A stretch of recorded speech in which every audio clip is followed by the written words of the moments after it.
afërsimi i kohës, afrimi i kohës. Dhe kjo është një shenjë interesante, afrohet koha, shkurtohet koha. Thot pejgamberi alayhis salam, nuk do të ndodh kiameti derisa të shkurtohet, të afrohet koha njëra me tjetrën. Saqë një vjet do të jetë si një muaj, një vit do të jetë si një muaj, një muaj do të jetë si një javë do të jetë si një ditë dhe dita do të kalojë si një kohë, si një orë, kurse ora do të kalojë si një çast.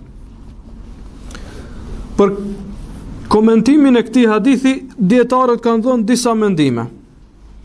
Dhe duhet ta kemi edhe një gjë tjetër parasysh kur është çështja në hadithe të tilla, pra. Hadithi i përgjithshëm mund të përfshijë disa gjëra, i përfshin në veten e tij, siç dhe dietarët një grup ta kap një pjesë, grupi tjetër ta potencojë një pjesë tjetër, mirë po në realitet hadithi nuk ka asnjë gjë kundër që t'i përfshijë gjitha këto domethënie. Shembull për këtë është ky hadith. Disa prej dietarëve kanë thënë është për qëllim se nuk do të ketë bereqet koha. Koha është çajo kohë, mirë po nuk ka bereqet. Shumë pak vepra të mira bëhen në atë kohë. Më herët muslimanët kanë bërë shumë më shumë vepra të mira brenda kësaj kohe, ndërsa tash bëjnë shumë më pak.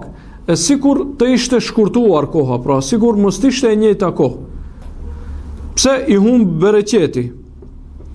Të tjerët kanë thënë se kjo do të ndodhë në kohën e Isaut dhe Mehdiut, kur do ta kaploj Islami tër botën dhe do të ketë rahati, do të ketë siguri, nuk do të ketë probleme, andaj njerëzve do t'ju duket se shumë shpejt kaloj koha. Pse? Sepse njeriu kur është në mirësi, koha i kalon shpejt. Ndërsa kur është në sprova të lashe vështirësi, koha i duket se kalon më kadale. Edhe pse është e njëjta kohë. Apo relativiteti, të cilët disa pretendojnë se e kanë zbuluar tash. Mirë po shumë prej dietarëve e kanë thonë këtë, ndoshta jo me të njëjtat fjalë, se kanë quajtur relativitet, po e kanë potencuar si dukuri, si diçka. Apo në kohën e Isaut dhe Mehdiut, pasi që të mundet Dexhalli dhe të kalohen këto sprovat, atëherë do të përhapet Islami, do të sundojnë botë. Atëherë do të ketë mirësi, musliman do të jenë mirësi në rahati, andaj edhe koha do t'ju kaloj shpejt. Një vjet do t'ju kaloj shpejt, sepse janë në gjendje komode dhe në gjendje të mirë. Dhe këtë edhe secili njeri mund ta hetojë. Shumë prej njerëzve shikojnë ndoshta ndonjë ndeshje futbollistike 2 orë. Mirë po nëse kërkon prej tij që pak të zgjatet namazi, ndoshta farzit falet jo 5 minuta, po 15 minuta, u thot shumë gjatë u bë. Haron se para futbollit ka ndej 2 orë duke shikuar, dhe kjo varet prej asaj që e don njeriu me zemrën e tij. Zakonisht në gjërat të cilat i don, koha i kalon shpejt. Kan kalu 2 orë, ai thot si kalon shumë shpejt, nuk e mora vesh. Kjo është mendimi i dytë. Mendimi i tretë është se do të afrohet gjendja e njerëzve në kohë. Pra gjendja e njerëzve do të jetë e barabart në aspektin e fesë, në atë kohë. Pra nuk do të ketë njerëz që urdhrojnë të mirë ndalojnë nga ai, të gjithë do të jenë, shumica do të jenë të këqij. Pra do të jenë në një gjendje të barabartë apo të keqe.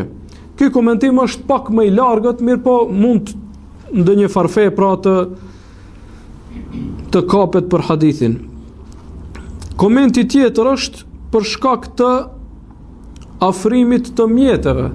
Dhe kjo është komentimi i dietarëve më bashkohor, të cilët e kanë parë këtë dukuri se afrohen mjetet e komunikimit, afrohen mjetet e udhëtimit, pra lehtësohet. Ndoshta një informat që më herët është dashur 1 muaj për ta dërguar, për shembull prej këtë vend dikund 1000-2000 kilometra më larg, ndoshta më herët të desh 1 muaj për ta transferuar këtë informat, për shembull një letër apo ndonjë emanet e kështu me radhë. Tash kjo informat transferohet për një çast, për një kohë shumë të shkurtë.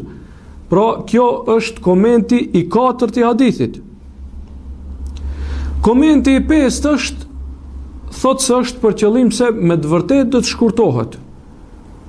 Pra do të ndodhë ndryshim në gjithësi sa që me të vërtetë do të shkurtohet koha. Nuk është pra vetëm në atë aspektin e kuptimit, po është edhe në aspektin bash ashtu siç kuptohet shihim të parë, ajo është pra shkurtimi i realt. Dhe kjo nuk ka ndodhur deri tash. Deri tash dita është 24 orë, muaji është 30 ditë e kështu me radhë. Pra nuk ka ndodhur.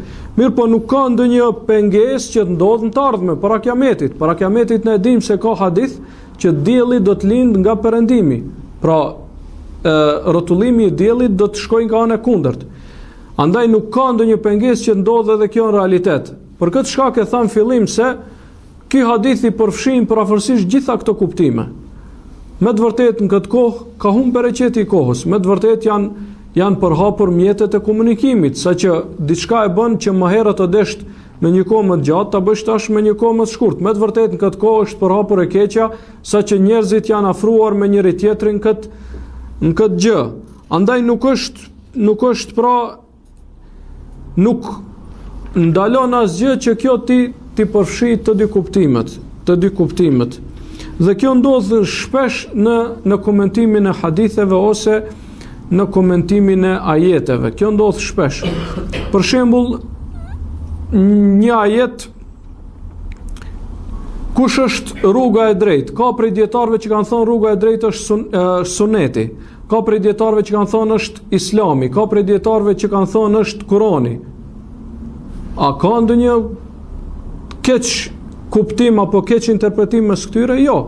Sepse rruga e drejtë, suneti urdhron që të pasohet Islami, që të pasohet Kurani, Kurani është faktikisht Islami, Islami është Kurani dhe suneti, pra kjo është vetëm lloj-llojshmëri e shprehjes, sepse realiteti është i njëjtë dhe i përfshin të gjitha këto kuptime.